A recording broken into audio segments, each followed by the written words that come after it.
Hello, मैं inspector Avinash बोल रहा हूँ। आप तुरंत सिटी लाइन हॉस्पिटल पहुंचिए। क्या क्या बात है इंस्पेक्टर? सर, आपका बेटा क्रिटिकली इंजर्ड है। वो हमें सड़क किनारे अचेत और लहूलुहान अवस्था में मिला है। आप तुरंत पहुंचिए। पूरे 7 दिन हो गए। ध्रुव सिंघानिया को होश में लाने की डॉक्टरों ने हर संभव कोशिश की, लेकिन वो बिल्कुल अचेत अवस्था में ही रहा। हम पूरी कोशिश कर रहे हैं सर, लेकिन आपके बेटे का शरीर दवाइयों पर कोई रिएक्शन नहीं दे रहा है। डॉक्टर, जितना पैसा खर्च होता है मैं करूंगा। जहां ले जाने को बोलोगे ले जाऊंगा, लेकिन मेरे बेटे को बचा लो। इकलौता बेटा है वो मेरा, इकलौता। सर, बात पैसों की नहीं है। हमारी पूरी टीम पूरी कोशिश कर रही है। 7वें दिन की बात है। रात का समय था। उस रात विक्रांत सिंघानिया और साक्षी सिंघानिया दोनों अपने बेटे के पास ही बैठे थे, लाचार, हताश। इसके दोस्तों का कुछ पता चला क्या? किसी का कुछ पता नहीं चल रहा है साक्षी। उनके घर वाले भी पूरी तरह परेशान हैं। और गाड़ी, वो ट्रेस हुई क्या? साक्षी, गाड़ी का भी पता नहीं चल रहा है। मेरे लोगों से स्पॉट पर भी गए थे, लेकिन ना तो वहां बच्चे हैं और ना ही गाड़ी। Wow wow wow, just wow dad, just wow. आपने खरीद ली ये जगह? हाँ जी, खरीद ली। तुम्हारी जिद थी ना इसे लेने की। यस डैड, जब से मैंने इस साइट को देखा था तभी से ये मेरे दिल में ऐसे उतर गया था जैसे कि कोई माशूका किसी प्रेमी के दिल में उतर जाती है। तू भी मेरी तरह बातें करता है, बिल्डर विक्रांत सिंघानिया की तरह। आपका बेटा हूं ना ध्रुव, बहुत जल्दी ही यहाँ पर रिजॉर्ट का काम शुरू कर दूंगा। अपने करियर में मैंने कई वीरान जगह को आबाद किया है। 8 से 9 महीने में इस जगह का नक्शा बदल दूंगा मैं। Love you dad, love you. ये जगह मेरे दिल के सच में बहुत करीब है, और यहाँ पर रिजॉर्ट बनाने का सपना भी। विक्रांत सिंघानिया कुछ दिन पहले की बात को याद कर रहा था और लगातार रोए जा रहा था। साक्षी की आंखें भी भीगी हुई थी। दोनों लगातार टकटकी लगाए अपने बेटे को देख रहे थे। साक्षी, इतना होपलेस और हेल्पलेस मैंने अपने आप को कभी महसूस नहीं किया, कभी नहीं किया। बचपन में इसे एक छोटी सी चोट लग जाती थी तो दोनों की जान निकल जाती थी। आप कितने सारे डॉक्टर्स की लाइन लगा दिया करते थे, पर आज हमारा बेटा 1 सप्ताह से चुपचाप बेड पर पड़ा हुआ है। यहाँ से इसे ले चलिए ना आप। यहाँ के डॉक्टर्स कुछ नहीं कर पा रहे हैं। विक्रांत और साक्षी सिंघानिया बातें कर रहे थे, तभी उनकी नजर एकाएक फिर से बेड पर गई। ध्रुव एक बार फिर से बेड पर नहीं था। विक्रांत और साक्षी के दिल की धड़कन तेज हो गई। 2 दिन पहले की घटना साक्षी की आंखों के आगे घूमने लगी। दोनों बाहर भागते हुए गए। ध्रुव कब और कैसे कमरे से गायब हो गया उनकी समझ से बाहर था, क्योंकि दोनों तो वहीं बैठे हुए थे। अस्पताल में एक बार फिर से हड़कंप मच गया। ध्रुव की खोजबीन शुरू हुई। अस्पताल के सीसीटीवी कैमरे की एक फुटेज खंगाली गई, लेकिन उसका कुछ पता नहीं चला। विक्रम और साक्षी समेत अस्पताल का पूरा स्टाफ टेंशन में था। तभी एक नर्स भागती हुई ध्रुव सिंघानिया के कमरे में आई। सर वो ध्रुव कमरे में ही है। क्या? हाँ सर, वो कमरे में ही है। लेकिन सभी फिर से ध्रुव के कमरे में गए। वहां जाकर उन्होंने जो देखा उसे देखकर सभी की जबान सिल सी गई। ध्रुव सिंघानिया अपने नाखून से खरोचकर अस्पताल की दीवार पर कोई विशालकाय आकृति बना रहा था। उसके नाखून से लगातार खून बह रहा था। अस्पताल के वार्ड बॉय और नर्स ने किसी तरह उसे पकड़ा, लेकिन उनके पकड़ते ही ध्रुव जानवरों की तरह जोर से चिंगाड़ा और उन सबको जमीन पर पटक दिया। तभी ध्रुव के कानों में एक आवाज आई। ध्रुव, तेरा समय पूरा हो गया। तुम लोगों ने मेरे घर में दखलंदाजी की। मैंने कहा था ना, इसका अंजाम मौत है। चल अब भाग यहां से, तेजी से भाग। छत पर जा और वहां से छलांग लगा दे। ध्रुव सिंघानिया को रोकने की लाख कोशिश की गई, लेकिन अगले ही पल उसका शरीर पूरी तरह उल्टा हो गया। वो हाथ और पैरों के सहारे उल्टा चलते हुए छत पर पहुंचा, फिर छत से कूद गया। नीचे गिरते ही उसका सिर कहीं टुकड़ों में बट गया और उसकी मौत हो गई। ध्रुव की वैसी हालत क्यों हुई? उसके सारे दोस्त कहां गए? ध्रुव की मौत के बाद ये सारे सवाल अनसुलझे से रह गए। इस घटना के 1 महीने बाद की बात है। सब कुछ कितना खाली लगता है ना साक्षी, ध्रुव के बिना। खाली, सब खत्म हो गया, सब कुछ।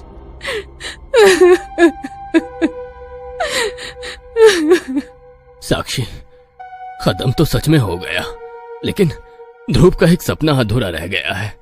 उसे पूरा करना है। उसका बहुत मन था रिजॉर्ट बनाने का। उसे वो जगह बहुत पसंद थी। हाँ, जब वो उस जगह को देख कर आया था तो कितना खुश था। उसने रिजॉर्ट की कितनी सारी प्लानिंग की थी। हाँ साक्षी, इसलिए उसके उस सपने को पूरा करना है। मैंने सारी प्लानिंग कर ली है। कल से वहां काम शुरू हो जाएगा। अब यही एक गिफ्ट मैं अपने बेटे को दे सकता हूँ, वो भी उसकी मौत के बाद। 2 दिन बाद की बात है। क्या? ये क्या कह रहे हो? सर, जरूर वहाँ कुछ गड़बड़ है। कल से हम उस पीपल के पेड़ों को काटने की कोशिश कर रहे हैं, लेकिन पता नहीं कोई उस पेड़ को काट ही नहीं पा रहा है। जैसे ही कोई उस पेड़ की ओर बढ़ता है, पता नहीं क्या हो जाता है, वो वहीं बेहोश हो जाता है, या फिर कोई शक्ति मजदूरों को उठाकर पटक देती है और फिर वे होश खो बैठते हैं। ये सब तुम क्या कह रहे हो? अरे दूसरे मजदूरों को लगाओ वहाँ। किन कामचोरों को लगाया है? जरूर ज्यादा गर्मी के कारण ऐसा हो रहा होगा। अरे सर, गर्मी कहाँ है? 2 दिन से तो बारिश हो रही है, मौसम पूरा ठंडा हो गया है। सर, और एक बात बतानी थी। ये पीपल का पेड़ कुछ अलग सा है, नीचे से हरा भरा और ऊपर से सूखा हुआ है। विक्रम सिंघानिया ने जो सुना उस पर उसे विश्वास नहीं हुआ। उसने तुरंत गाड़ी निकाली और साइट पर जा पहुंचा। वहां उसने देखा कि उसके कई सारे लेबर बेहोश पड़े हैं। अभिमन्यु, ये क्या हो रहा है? सर, यही तो मैंने आपको बताया। मुझे इस पेड़ में गड़बड़ी लग रही है। अगर इस पेड़ को हटाया नहीं गया तो फिर काम कैसे शुरू करेंगे? ये तो बिल्कुल बीचों बीच है। ठेकेदार अभिमन्यु सिंह की बात खत्म होती उसके पहले विक्रम सिंघानिया ने कुल्हाड़ी ली और उस पीपल के पेड़ को काटने के लिए कुल्हाड़ी चलाई। लेकिन जैसा कि अन्य मजदूरों के साथ हुआ था, उसके साथ भी वही हुआ। वो बेहोश हो गए। तुम भी ना साक्षी, क्या फालतू की बातें कर रही हो? फालतू की बातें नहीं है विक्रम। ऐसा हो सकता है उस पेड़ पर किसी भूत या प्रेत का घर हो। क्या साक्षी? देखो विक्रम, हमने अपना सब कुछ खो दिया है और जो हम करने जा रहे हैं उसी सब कुछ के लिए, यानी अपने बेटे ध्रुव के लिए है। तुम क्या कहना चाहती हो? मैं चाहती हूँ कि काम शुरू होने के पहले वहाँ पूजा पाठ कराया जाए, फिर काम शुरू किया जाए। यार, पूजा तो हमने की ही है। नॉर्मल पूजा से नहीं होगा विक्रम। कोई बहुत बुरी आत्मा है वहाँ, तभी ऐसा हो रहा है। साक्षी सिंघानिया के कहने पर विक्रम ने पंडितों से इस सिलसिले में बात की। सभी ने पूजा और अनुष्ठान पर जोर दिया और 51 ब्राह्मणों के साथ हनुमान चालीसा के 51 पाठ की बात कही। 4 दिन बाद उसी जगह पर सभी ब्राह्मण पहुंचे। पेड़ के चारों ओर लाल मौली बांधी गई, लेकिन मौली बांधने के कुछ ही समय बाद वह टूट गई। कई बार कोशिश की गई पीपल के पेड़ पर मौली बांधने की, लेकिन हर बार वही हुआ। सभी लोग परेशान हो गए। पूरे 7 दिन तक ये प्रक्रिया की गई, लेकिन असफलता ही हाथ लगी। मुख्य पुरोहित चिंता में पड़ गए। उन्होंने हर संभव कोशिश की कि मौली बांधकर अनुष्ठान शुरू किया जाए, लेकिन सारी कोशिशों को कोई बुरी शक्ति बार बार फेल कर रही थी। थक हार कर मुख्य पुरोहित ने अपने गुरुजी से संपर्क किया। मुख्य पुरोहित के गुरुजी उस समय शमशान साधना में लीन थे, इसलिए उनसे संपर्क नहीं हो सका। 15वें दिन मुख्य पुरोहित के गुरुजी स्वयं उस स्थल पर आए। वह बहुत ही पहुंचे हुए और वृद्ध थे। उन्होंने अपनी शक्तियों से मौली को बांध दिया। उसके बाद वहां पर 51 तेल के दीपक रखे गए और उसे जलाने की कोशिश शुरू हुई। लेकिन ये क्या, दीपक जलाने के लिए जैसे ही माचिस की तिल्ली जलाई जाती, वहां पर आंधी चलने लगती और माचिस की तिल्ली बुझ जाती। पूरे आधे घंटे दीपक को जलाने की कोशिश हुई। दीपक जल तो गया, लेकिन कुछ देर बाद ही वे सारे दीपक एक के बाद उलटने लगे। ऐसा लगा कि कोई उन मिट्टी के दीपकों को पलट रहा है। ये सब क्या हो रहा है? ऐसा तो मैंने कभी नहीं देखा। लेकिन दुनिया में कई ऐसी बातें हैं जो इंसानी बुद्धि के परे होती है। उन बातों को कोई बड़ा और सच्चा साधक ही समझ सकता है। वहां हो रही इन विचित्र बातों को देखकर गुरुजी को सारा माजरा समझ आ गया।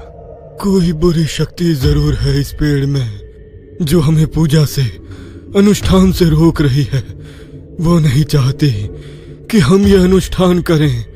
हमें बिना दीपक के हनुमान चालीसा शुरू करनी होगी। गुरुजी के कहने पर सभी ने हनुमान चालीसा का पाठ करना शुरू कर दिया। सभी लोग आंखें मूंद कर हनुमान चालीसा का पाठ कर रहे थे। तभी गुरुजी को ऐसा लगा कि कोई उनके पीछे आकर बैठा है। और वो भी हनुमान चालीसा का पाठ कर रहा है, वो भी एकदम मधुर स्वर और स्पष्ट उच्चारण के साथ। कौन है ये?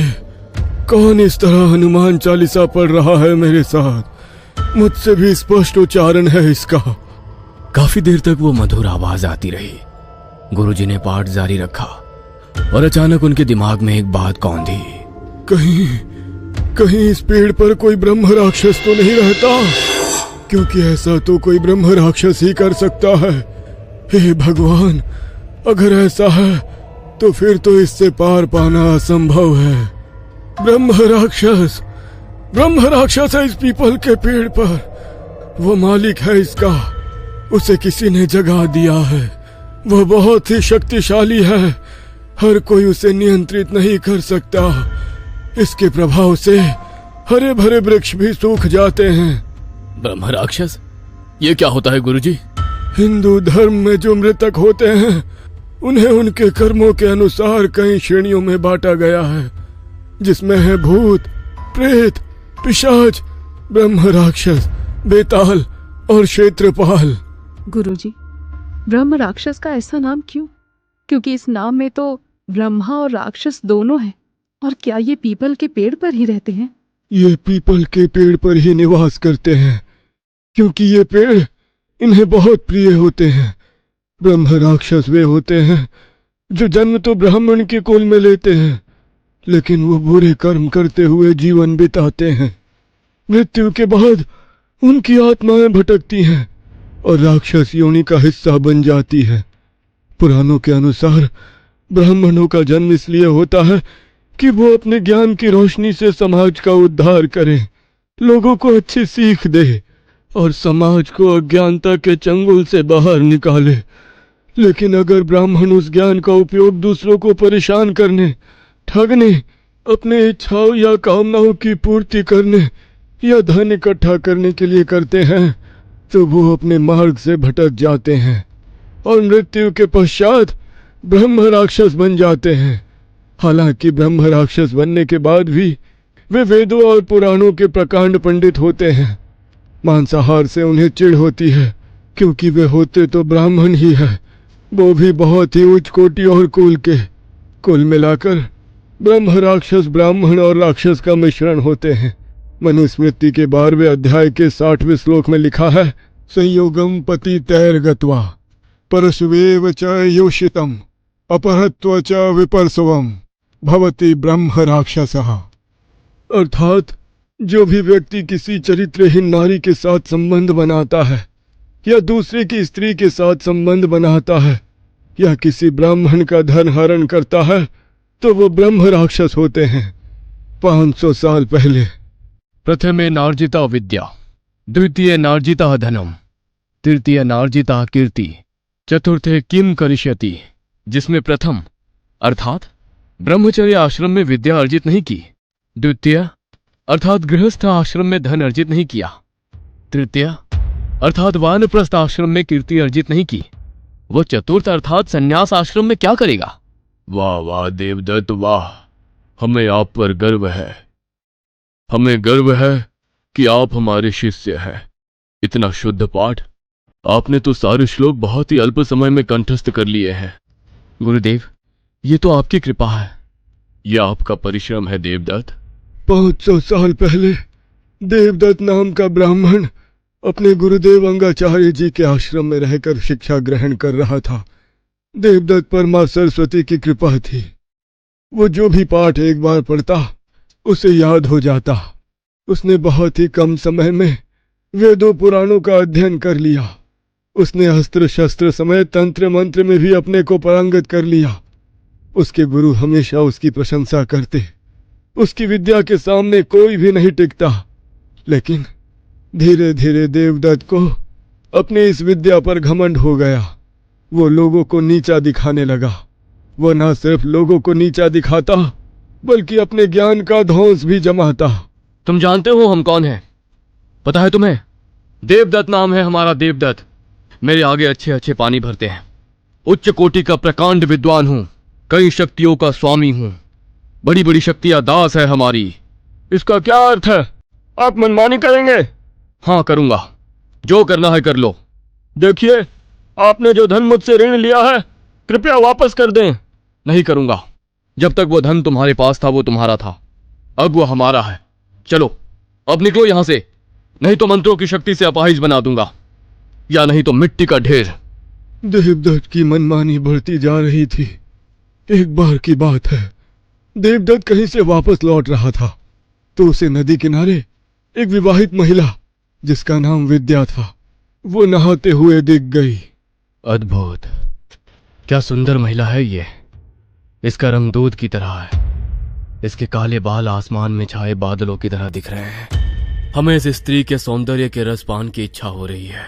देवदत्त ने विद्या को पेड़ की ओट से छिपकर घंटों निहारा। उसे नहाते देखकर उसके रोम रोम में झुरझुरी मच गई।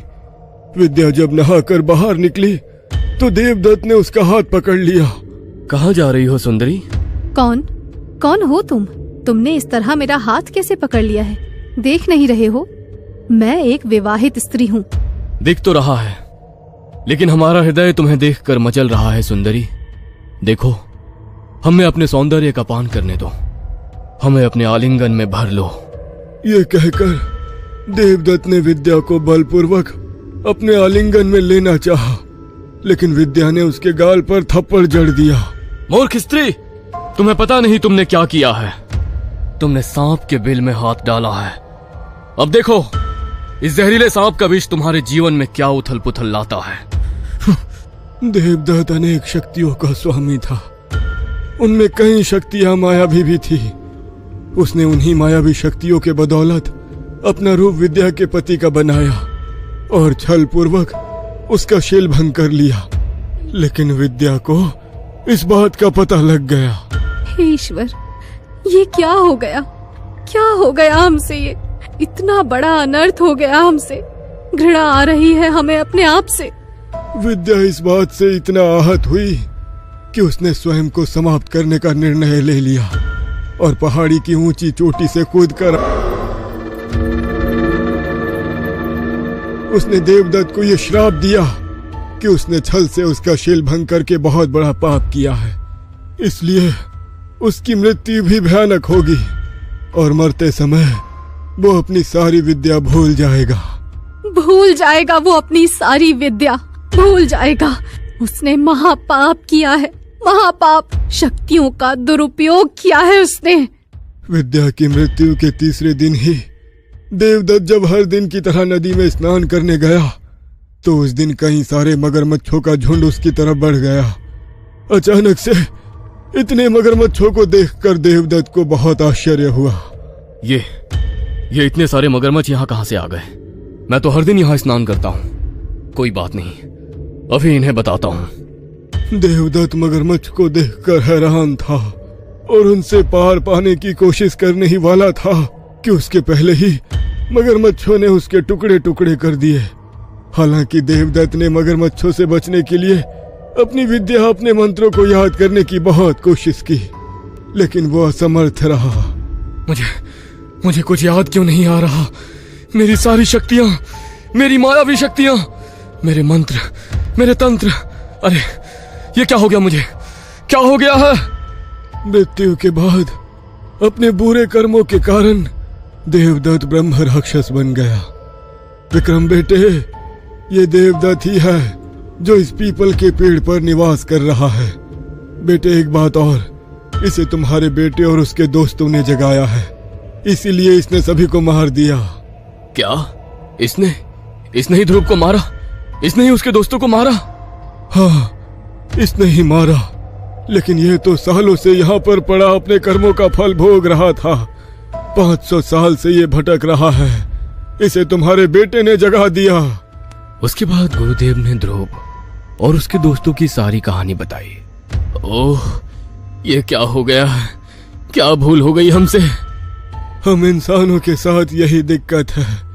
सारी जमीन पर हम अपना कब्जा चाहते हैं, लेकिन हमें पता नहीं होता कि ये सब कुछ जो हमें मिलता है वो बहुत थोड़े समय के लिए मिलता है। दूसरा, हम कोई भी जमीन बिना समझे खरीद लेते हैं, उस पर निर्माण शुरू कर देते हैं। ऐसा कतई नहीं करना चाहिए, खासकर जिस जगह पर पीपल का पेड़ है। क्योंकि 100 में से 80 जगह यह संभावना होती है कि उस पेड़ पर ब्रह्म राक्षस हो। गुरुदेव, अब क्या किया जाए? कैसे इस ब्रह्म राक्षस से मुक्ति पाई जाए? हम इससे लड़ नहीं सकते, क्योंकि इसके पास इतनी ताकत है कि ये दुनिया का नाश कर दे। बस हमें इसे मुक्ति दिला सकते हैं, इसे शांत कर सकते हैं। इसके लिए हनुमान चालीसा और भगवत गीता का लगातार पाठ करना होगा कई दिनों तक, जब तक इसकी मुक्ति ना हो जाए। मुक्ति के बाद इसका एक मंदिर यहीं बनाना होगा, इसी पेड़ के नीचे। गुरुदेव के कहने पर हनुमान चालीसा और भगवत गीता का पाठ शुरू हुआ। जैसे जैसे पाठ होता, वह ब्रह्म राक्षस वहां आकर स्वयं पाठ करने लग जाता। सभी लोग उसके स्वर को सुनकर मंत्रमुग्ध हो जाते। हमें अपना पाठ जारी रखना है, छोड़ना नहीं है, करते रहना है लगातार। 128वें दिन की बात है। मंत्र पाठ के बीच आज उस ब्रह्म राक्षस की आवाज किसी को सुनाई नहीं दे रही थी। गुरुजी ने बताया कि वो अब मुक्त हो चुका है, हमेशा हमेशा।